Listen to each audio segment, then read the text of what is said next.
Good afternoon, good morning, depending on where you're calling in from. So excited to be here today.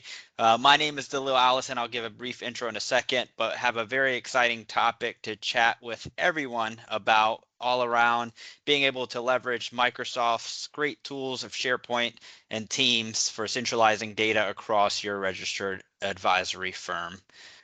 Before I jump right in, I'll give you a brief overview who I am. As I mentioned, Dalil Allison, CEO of Rooks DM. Uh, my background has been in the technology space for a number of years now. I've worked in a variety of roles, from consultant to project manager to systems analyst, all from Fortune 500 companies down to small, medium-sized businesses. In today's role, I sit primarily on the front and middle side of the journey as it relates to our client. So I'm your account manager typically when you work with our team, just making sure our team is providing the best service possible and delivering the results that we promised that we would deliver for you guys.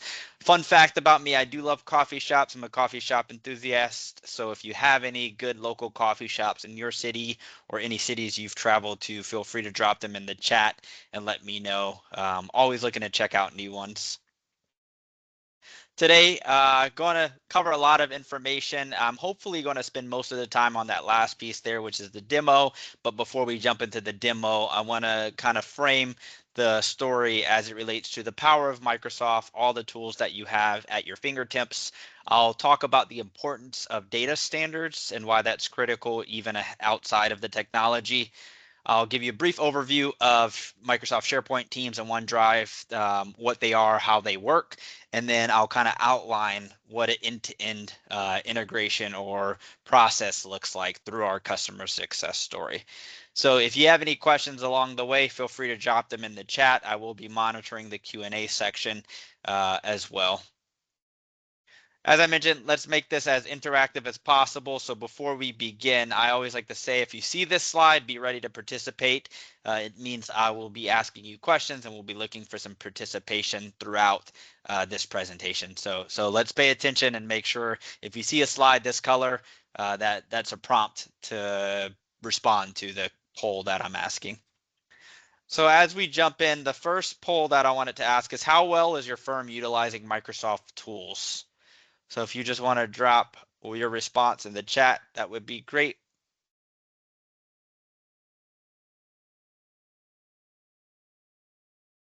Okay, I'll give that another second.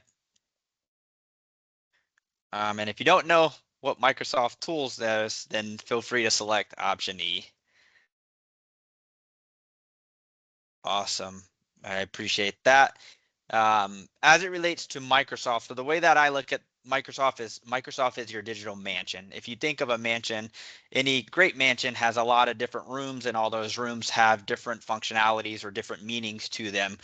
So for example, your laundry room is used for laundry, your playroom's used for play, your bedroom's used for sleeping, and it's no different. So the way that we look at Microsoft is the ecosystem is the huge mansion. So Microsoft has all these awesome technologies that you can leverage, which are known as the different applications. So you have Outlook, you have SharePoint, you have Teams, you have OneDrive, so many different applications that you can leverage. So the way that I think about that is those are the various rooms. And it's so, and being able to understand not only the fact that you have this large mansion, but knowing what those rooms do and taking advantage of or actually using the rooms that you have within your large mansion. So that's the analogy I always use, is just Microsoft is your digital mansion. When we talk about the power of Microsoft 365, so why Microsoft 365? It's tech that's easy. So if you think about it, if you're using Microsoft Outlook, obviously for email, it's something that you can go to Microsoft.com, sign up for a subscription, you get access to 365. That not only includes your email and your calendar, it gives you a document repository, it gives you the collaboration tools with Microsoft Teams, it gives you SharePoint for if you want it to store documents or create an intranet. So many different tools that are easy to leverage without really needing a subject matter, without having to be a subject matter expertise as it relates to technology or even usage. And as I mentioned, all these different tech tools, it's affordable. So with one license, you get all of these different applications and tools that you can leverage, and they're very powerful. There's several 100 million firms that are leveraging Microsoft across the globe. And so to think about all of these firms, not only small, medium-sized businesses, but Fortune 500 companies leverage these tools as well too. And so what that means for small businesses or mid-sized businesses or even large businesses is that these tools have a lot of horsepower to be able to utilize, but also at the same time, it's very affordable to actually use. And last but not least, Microsoft is great because it allows you to integrate things, so you can easily do add-ons, you can connect other tools, you can integrate with the various Microsoft applications that are out there. So I mentioned 365. So this is the last screenshot that I got as it relates to the different licenses. Most of the clients that we work with are either on Microsoft 365 Business Standard or above.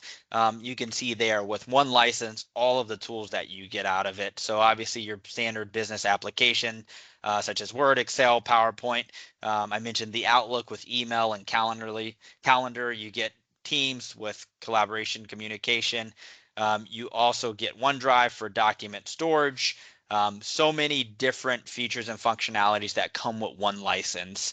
The other nice thing to think about as well too from a security, compliance, and process standpoint is if you're onboarding a new team member and you are giving them a Microsoft license, you know that, hey, it's only one license that they need to access all of these tools. So it makes it easier to onboard any new employees and know, hey, if I give them one license, that's primarily covering majority of the applications that they would need access to, and it makes it easier to manage all of your users across the firm.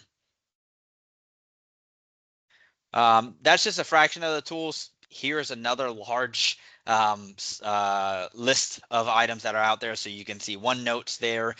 You can also see there's some other add-ons that you can leverage out within the Microsoft ecosystem that are not part of 365, but have a lot of power. So we do a lot of work in the Power Platform as well too. So you can see Power Apps, Power Automate. So when we talk about workflow automations, once again, being able to leverage one of the rooms that you have access to by being in the Microsoft ecosystem, you can leverage Power Automate, for example, to do a lot of workflow automation. But once again, I always ask the question, are you using the tools to the fullest? Do you even know all of the tools that you have access to? If not, I certainly highly suggest you kind of take inventory, click around, see what you have access to with your Microsoft license, play around with the different tools, because you'd be surprised to see how much you get with a Microsoft license. And then you could also start to think about, hey, are there some redundancies? Am I paying for another third-party tool that Microsoft is already providing me with my current license? So another poll question. So this question is all around data standards. So do you have clear data standards for your firm? So if you just want to drop your response in the chat, that would be great. So they're either created and followed, created but not consistently followed. We typically see varies by person or team, so people work differently and kind of go by their own standards. No formal standards in place, or what are standards? We just go based off vibes. So let me know what your data standards look like for your firm. Always looking to gauge how people have set up their standards if they have in fact done so. As we talk about stories, so why data standards matter. So let's take the story of Devin Booker, for example. He's a customer service associate at your firm. Devin's an amazing employee. He's always shows up with a positive attitude, ready to get work done. And in this specific scenario, Devin has just been notified by the advisor that, hey, we have a new client that's onboarding. So obviously that advisor has already met with the client, or someone within the team has met with the client and collected some initial data. But Devin's not really sure where to find Susie's intake data. Is it in the CRM? Is it in someone's email? Is it in another location? So that causes a little bit of frustration. He also doesn't know which onboarding steps to apply. So he's not sure if this specific client is just doing planning, if they're doing planning plus investment management, not easily able to find that information. And then as he goes through the process of trying to put together, okay, what is Susie's information? Where's the data live? Bouncing between systems. He forgets to notify the team once he does complete all of the actions related to onboarding Susie into the practice. So never tells the team, hey, I completed these tasks. nor does he know where to do that. And so for that reason, the advisor will then have to follow up with him to say, hey, Devin, how did the onboarding process go with Susie? So you could see there a lot of unknowns on where to look for things, and also a lot of friction as it relates to easily being able to take the ball and get it to the next milestone by having all the information that he needs and knowing where to find that information. So that's the importance of data standards, and you can see if Devin was happy, what that would look like. So in the same scenario, new clients onboarding, the advisor would notify him saying, hey, they're coming on board, or even better, he would get an automated message in Teams, for example, saying, hey, Susie just completed her onboarding forms, and then that would then trigger his mind to know, hey, I need to go do the onboarding activities. He would then be able to go directly into the CRM. Ideally, all of the data that he's looking for would live in the CRM, first name, last name, contact information, which is all basic, but he'd also be able to see the service type, and based off that service type, he would then know, okay, I need to follow this onboarding process, and the onboarding process SOP would live in the appropriate document repository within the Teams channel. So he would just go through the checklist, do the appropriate actions, push everything along, and then once he kind of wraps up everything, he knows, hey, now that I'm complete with this process through this checklist in that same Teams channel, then I need to send a notification saying, hey, team, just completed the onboarding process with Susie. So then everyone is notified that Susie's onboarding process is complete, and you don't have managers or other team members asking, hey, where is Susie in the onboarding process? So everyone is aware of what's going on. Devin's able to find the information that he needs to get everything to the next milestone, and it makes him run more efficiently as well too. So you can see here, that's why it's very important for data standards to be mapped out and followed and communicated across the team. There may be updates that need to happen along the way, just based off when you first implement them and as your practice evolves. But having those standards in place makes it easier for people like Devin to find what they need when they need, and to ensure that all of the actual tasks and activities are happening as they are supposed to. And this is a powerful example because you can see here, Devin's example is just one task. And so if there wasn't these clear standards, if you think about all the inefficiencies that stack up across the firm, resulting in wasted time, dropping the ball so clients don't get the best experience, and then also stunting or limiting the ability to continue to grow your practice. So some important questions to ask when you're looking to establish data standards, or even if you already have data standards established, these are some things that you always want to think about. So first and foremost, what's the purpose of the data? Is it internal only? Is it client facing? Is it external with other third parties? So figuring out what's the purpose of the data will help you frame out how you want the standards to ultimately be. Another big one when we talk about security compliance is who will be accessing the data and what level of access is needed. So if it's client specific information, obviously maybe only certain people within the firm need access to those specific client files, or maybe you're sharing a folder with the client directly, so you want to be able to give them access, but read only access and not necessarily edit access for some of the documents. So establishing those upfront is critical, because not only from a security standpoint, but also to ensure that your data doesn't get really messy. What type of data is it? So is it a client plan? Is it meeting notes? So depending on the type of data depends on the access and the purpose of it. So thinking through, hey, is this just an SOP document that we need for internal processes only, or is it meeting notes that we're capturing from our AI meeting transcribe that we need to get a finalized version as a PDF into the client folder, and then also maybe pulling out the action items into the task management system. So things to think about as it relates to the type of data it is. And then where should each data type be stored? So really kind of mapping out the different data points that you're collecting and where should each be stored. And the way that we think about this obviously is the process flows. So in the intake process, typically most of the data is stored in the CRM. So that's where you're first getting the contact information. So first name, last name, email address at most, or at minimum is probably what you're capturing in the intake process. And then from there, that should more or less live in the CRM. And then once that client decides, hey, I want to move forward with your services and sign up for both planning and investment management, then that transitions into the onboarding process. So in the onboarding process, you're probably collecting a lot more documents, and those documents should probably be stored in a document repository such as SharePoint or Teams, for example. And so understanding where each of the data types should be stored is a critical component of that. And then last but not least, more importantly, as we get into the details of it, is what is your folder structure and naming conventions? So for example, if you are onboarding a new client, then what should that client folder be named? And having those be consistent is important because it not only allows people to understand how to name the folders, it also allows us to use those standards for automations in the future. So are you going to store it in a structure such as client service type, or are you going to store it in a structure service type client? So those are simple questions to think about, but are very important in terms of ensuring that everyone stores and manages data in the same standard. So it makes it easier for people to find what they need, and then downstream it allows us to build those automations based off those standards. So where do most of your documents live today?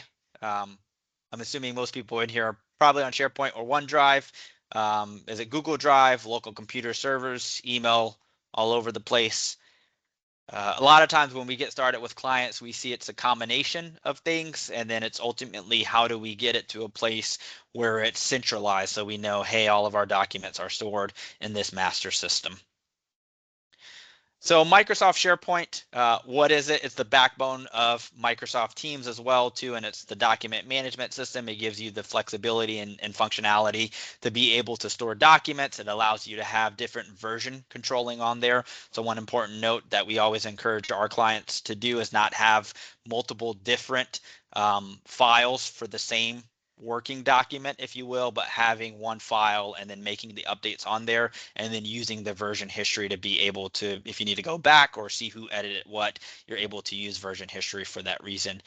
The other thing you can do with Microsoft SharePoint as well too is you can create intranets. If you wanted to create a hub where people will log into, think of this as like an internal website.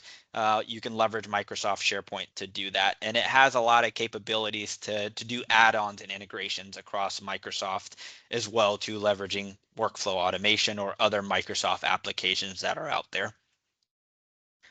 The next one up is Microsoft Teams. This is where I'll spend my time in the demo, so I won't spend too much time here. But the big thing with Teams is it gives you a different interface to be able to access the files that live on your document repository. And it gets a little complicated, but ultimately the documents live in SharePoint. So when you're accessing your files in Microsoft Teams, those files actually live in SharePoint, but Teams gives you a different interface to be able to manage, interact, and engage with those documents. It also is really nice to leverage Microsoft Teams because it's a central hub for team collaboration. So you can see here in the simple screenshots that I have, you have the various teams there, you have the channels, you also have the different chats, and I'll go in more detail when I do the demo. But the best way to think about Microsoft Teams is a hub for collaboration across the firm, across internal initiatives, client files, anything that you're working on. Microsoft Teams is really good for centralizing things to that location. And Microsoft OneDrive, this is the syncing feature and functionality. So when you think about accessing the files from your Windows Explorer, it's using Microsoft OneDrive to sync those documents into SharePoint, where they ultimately live. The nice thing about this is if you're on the fly, for example, if you're on the road and you're traveling and you want to access your files, you have the ability to do that. You can access your files offline, and once you get back online, then those files will sync back up to the cloud. So that's a really nice feature because it ensures documents are not just being stored on individual computers, and if those computers crash, you kind of lose those files or it's harder to recover them. This ensures everything's in the cloud. It also ensures people have access who need access, which makes it much easier. OneDrive also has some functionality for you to be able to collect client documents, so you can use the request files functionality within OneDrive to safely and securely collect documents from external people as well. So what if one click handled the majority of the process? Is all your processes like that? Some of your processes are like that. You have none and need some of this ASAP, or you don't think that's possible, or question the fact that it is possible. Well, I'll give you a quick customer success story. So this is a customer that we worked with. We were able to automatically create client agreements for e-signature. The way that this worked was they were getting a high demand of new clients onboarding into the firm. It was an inefficient process. They had data scattered across multiple systems, and they needed to generate those documents quickly because they wanted to get the client to the next step of the process, which was onboarding them into the firm. So you can see here, I'll kind of walk through the process flow, and I'm able to share this this presentation with you guys so you have it as well too. But you can see here in the process that was set up with the firm is the staff would send the info via email to another staff member, and then from there they would create a task in the CRM. They would manually have to type up the welcome email to the client. They would also then have to download a document. In this use case, it was their ADV, attach the ADV to the DocuSign package that was going out, add some additional data that was needed for the contract, and then send it for signature to the actual client to review and sign. Once the client signed, they were then having to manually download the document, create a client folder, and store that document into the client folder, and lastly, update the CRM. So you can see here a lot of steps in the process that require the staff member to take action and to do those actions manually. And so what if we just had one click of a button and a lot of those steps were automated? And that's exactly what we were able to do with this client. So we restructured the process from the beginning. So instead of an email going out, we had the staff member fill out an online form. And then once that staff member clicked submit on the online form, we would then trigger our workflow automations to kick off. It would create a task in the CRM, automatically send the client email with custom fields. So, hi, Dalil, thank you for filling out the form. Please keep an eye out for this DocuSign envelope that's coming through with your contract. So we were able to automatically send the welcome email, automatically add the ADV to the DocuSign envelope, capture data from multiple systems, and then send it for client signature. You can see there's still a manual step that the client needs to sign the document. But once they signed, we also were able to automate post-signature activity. So instead of the staff member having to create the folder and move the document into the folder, the workflow automation knew who the document was signed by. It created that folder specifically in the system, and then it automatically uploaded or put the signed contract into that client folder. So you can see there the power of not only having standards, but leveraging workflow automations and leveraging integrations throughout to be able to make the process of your whole team run more efficiently. So now I'll switch gears. I'll switch over to the demo. So if you give me a second, I'll go over to the demo. Let me swap screens here.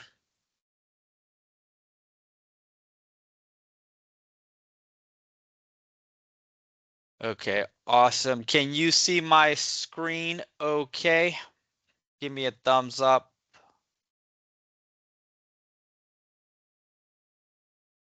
Looks like you can.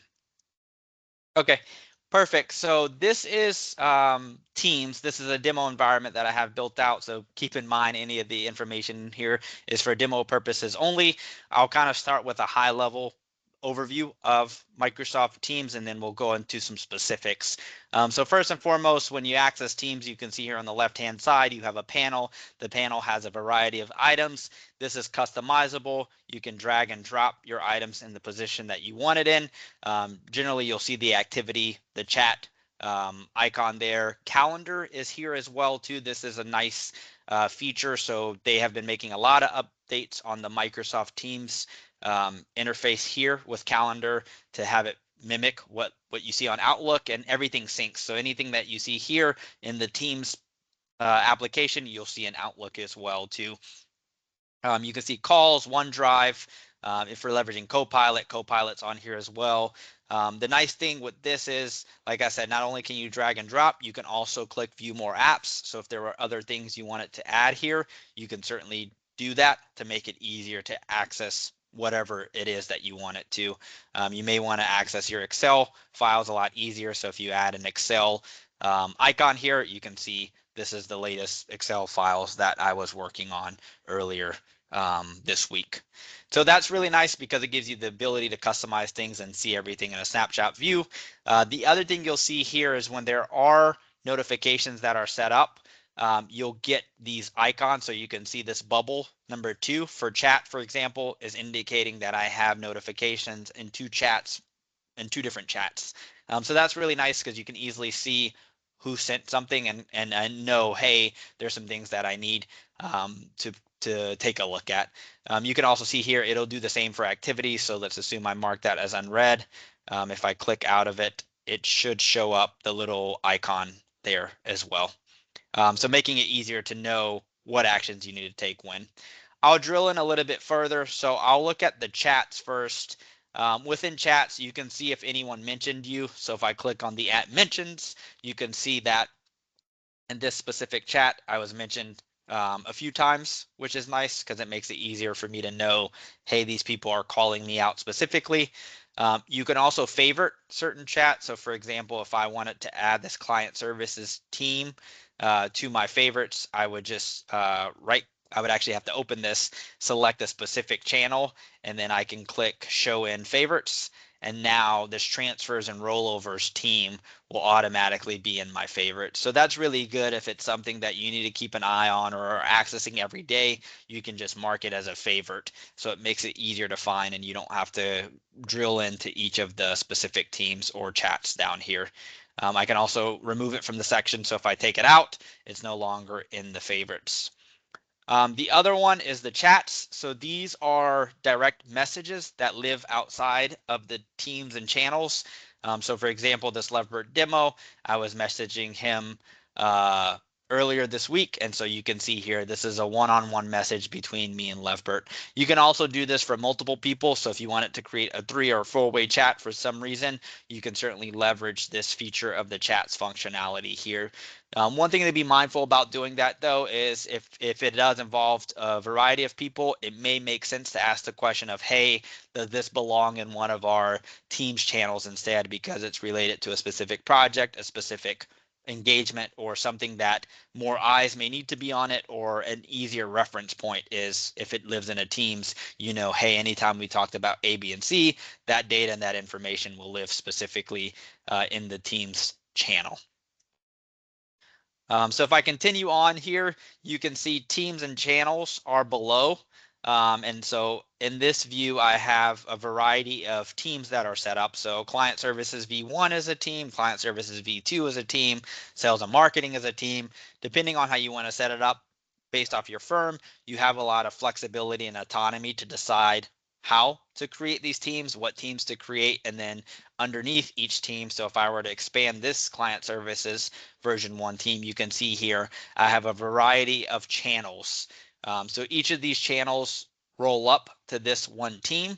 And so that helps with the structure of how I want my system to be. So client services version 1 has this number of channels associated with it. For this demo, I use the general channel for all of them. You can decide if you want to have the general channel or not, depending on how you initially create the team, which I'll show you a little bit later. But that's good if it's something general that's related to client services that you're really not sure where to put it, or the team's not really sure where to put it. They may have a question, they may have an item. You can leverage that general channel. So it's more or less a catch-all associated with something that might be relevant to that specific team. And then you can see here, I have way more specific channels created for these. So transfer and rollovers, I have client documentation, scheduling and meetings, I have client follow-ups. And so these are very specific channels for how this specific team is structured. I'll talk about some of the different structures a little bit later. The other thing I'll call out here is channel types. So you can see here, these two have a little lock icon on them. And so what that means is that the channel is a private channel. And so even though this channel is created under this team, the only person that will have access to it at first is the person that creates it. So in this case, it would be me, and then anyone else that I add manually into it. And so this is useful if there are things that belong to that general team, but not everyone on the team should have access to. And that's where the data standards and the permission and controls take effect. So knowing, hey, for transfers and rollover, we don't want all team members having access to it. The only team members that should would be the advisors, for example. So those are decision points you want to make across your firm. But based off of that, that allows you to structure the system in a way that ensures people who need access are the only ones that have the access to that. So that's the different types of channels on there. The ones that don't have locks on them are public channels, so anyone across the firm could access them if they wanted to, and they can join them there. So when we talk about creating things, I'll kind of show you what that looks like. So these are already created teams and channels, but if we wanted to create a new one, for example, let's walk through that process. So the way that that would work is I would click on this icon here, the drop-down list would show me. I would click new team. And so now I can give my team a name. So demo webinar, I'll call it. I can give it a description. This is a webinar I'm demoing. The team type as well too. So we talked about private and public channels. You can do the same thing on the team level. So for example, this is really good on the HR side of things. So if we wanted to create a team specifically for HR, we would more than likely want to make that private and only give access to people that are associated with HR. So in that case, I would make it a private channel. But if it's something that's more like a sales and marketing or something that's general operations, we can make that public. The org-wide is everyone in the organization automatically joins versus the public is anyone in the org can join. So if it was public, they may not be in it and they would go to request to join it, which they will be able to. And I'll show you how you go and find teams that you can join later on. But for this one, we could just make it public. And you can see here, it stores it as public. I would want to name my first channel, and I would just call it demo channel, for example. But if not, what I was talking about with the general channel that automatically gets created is if you click on this more create teams option, it takes you to these various templates. And so the one that we were creating was from scratch. If we did the manage a project, which if I click on that, you can see here it automatically creates the general channel. It also automatically creates some of these channels, which you could use this template and edit these channels prior to it actually being created. It also automatically adds some of these apps. So when we talk about apps in the marketplace, that's a whole separate session, which I may do another webinar on at some point, but there's so many apps that you can add on within Microsoft Teams. You can see it adds the planner app, for example, if you want it to manage tasks. It has OneNotes if you want it to do notes. So there's so many different things that you can leverage within the apps themselves. But this is a template that you can use to create a team. There's a variety of them here depending on what you want to use it for. So I encourage you to poke around, play around. You can always create a team and you can archive it later or delete it out if it's not applicable, but playing around with this will give you a flavor of what you want to include where.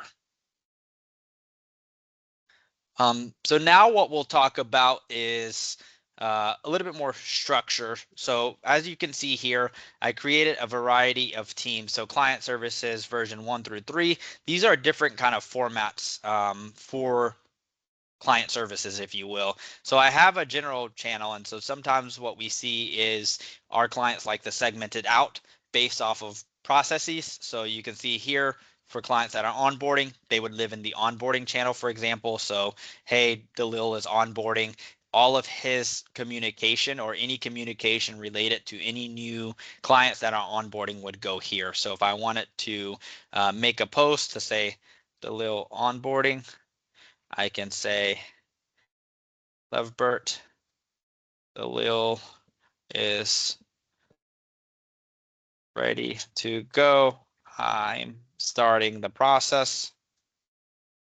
today during my call with the webinar, just for fun. And then I can put a little smiley face if I wanted to as well too. So that would notify Lebert that I'm taking some sort of action and notifies him. So the nice thing with this is it's central to this location. So I know, hey, if there's anything related to onboarding, I can go to this onboarding channel, and any communication that's happening via the team would be accessible here. The other thing that we can do as well too, which we talked about document repositories, you can see here this files tab. So if I were to click on files, it will load the files, and here I have folders. So the folders that are set up, I can see 90-day plans, I can see forms, I can see welcome kits. I can create a new folder, for example, for demo purposes. We'll go through it and we'll do onboarding. Call it clients onboarding. So I can create a folder for this one. And this is where I would want all of my onboarding client information to more or less live. So now that the folder is created, I can click into that. So now all of the files associated with onboarding, client onboarding will live here. And then I can do it based off of name. So I can say Dalil Allison. And now I have a folder for Dalil that is onboarding into the firm.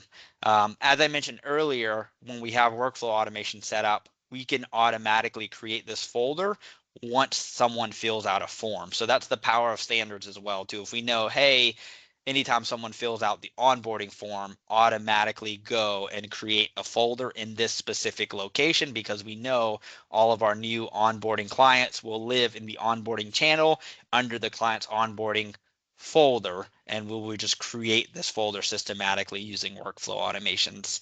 And then from there, any files that were on that form can get uploaded here, or any files that I would need to move into this location, I can certainly do. I can upload files into this specific folder. So if I click upload, it will open up my Windows Explorer. I can select it from my desktop. I can select it from any of the files on my OneDrive sync as well too. I could also create any new items. So if I wanted to create a nested folder under here and maybe just have like tax documents, for example, I could do that. I can create Word documents, Excel documents, so on and so forth. But you can see here what it's doing is it's centralizing all of the information. So we as a team know, hey, for any of the information related to onboarding, all communication should happen in the onboarding channel, and all of the files associated with the clients that are onboarding would live in that same channel as well too. And it's the same process. So in this format, it's the same process for active clients or clients that are offboarding. So this is one format that you can leverage. You can also have another channel set up for client services just for checklists and templates, so people can easily reference it when they need to. We can maybe have a reports and metrics section set up here. So if we're doing reports on client services, that would be available here. We could also have it where any advisor requests can be stored here. So if I click on this advisor request, for example, once again, any chats associated with requests that advisors are sending could be captured here. So if Sue is an advisor, for example, and they send a request to look into Dalil's account, then Sue can go here and say, hey, please look into Dalil's account. That request can live in this location. And then if someone is looking into it, let's assume John, then John can respond back to that request saying, hey, I looked into the account and I noticed A, B, and C. So you can capture all of that communication in this post tab. Same thing with files. If there's something associated with that request, they can upload the file here so it's easily referenced. The other thing that you can do when we talk about add-ons is when we look at task management. If we wanted to add a planner board, for example, we could add a planner board into this specific team, if you will. So that's one way to set up client services. You can see in version 3, I have a different way. So in this manner, the way that it's set up is for each client, they have their own channel. So Bill Gates, for example, is one of our amazing clients. There's a Bill Gates channel. And so anytime someone is working on something or has a question or an update or notification related to Bill Gates' file, it would just get dropped into this specific channel for Bill Gates, and same thing here. So you can see files for Bill Gates would live here, and this is a little bit different of a structure in the sense of the folder setup because of how the initiation is starting for the structure of the Teams channel. So since it is a channel for a client, we'll have folders nested in it. So hey, any items that we're capturing in an intake and onboarding process for Bill Gates would live here. Any active engagements that we have with Bill Gates would live here. Communication logs for Bill Gates would live here, so on and so forth. So this is a different structure, but depending on how your firm operates and how you want to set up things, this is another way to do it as well too. Other than that, so when we talk about operations, so outside of client services, looking at operations specifically, here's a team that was created. Once again, we have the general, we have compliance. So if there's anything related to compliance, could be stored here. Communication, once again, could be stored there. We can look at our files. We have the annual filing calendar, any SEC checklist, so on and so forth. All of the compliance related items would live in this specific Teams channel. You can see here, once again, when we talk about security and permissions, compliance and finance, typically you want to keep those private, depending on your organization, because it has sensitive information in there. So these are private channels, and only the people that the admin is adding into that channel will have access to it.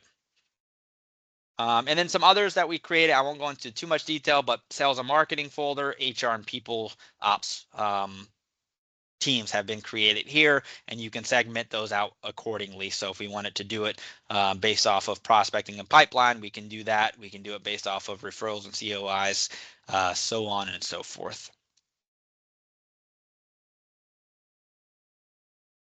Let's check any questions there.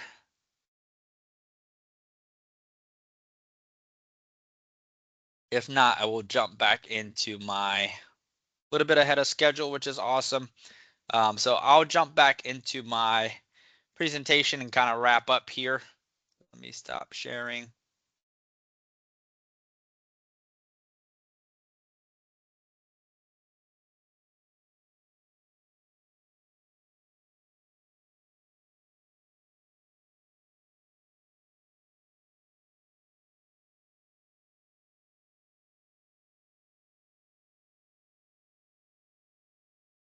Let me know if you can see my screen again. So let me just go into presenter mode.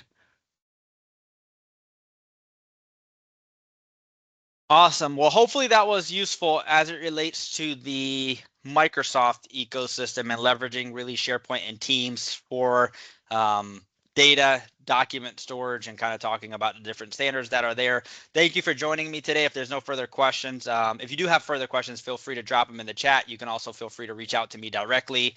But for joining, if you want to get a free efficiency audit, you can certainly do that. This is eligible for anyone that joined this webinar today. This is where I'll meet with you personally. We'll walk through your existing technology stack, take a look at what you guys have, see if there's any quick wins we can unlock in real time, and then talk about some initial recommendations on ways that you and your team can streamline your processes. So if you want to sign up, you can sign up at rooksdm.com/efficiency-audit. So that's rooksdm.com/efficiency-audit. So let me know if you have any questions. This is my contact information. So hopefully this webinar was valuable to you guys today. Thank you so much for joining me. Feel free to connect with me on LinkedIn. I am pretty active on LinkedIn. If you want to connect with me there, you can also feel free to give me a call, text, or an email. Thanks for joining.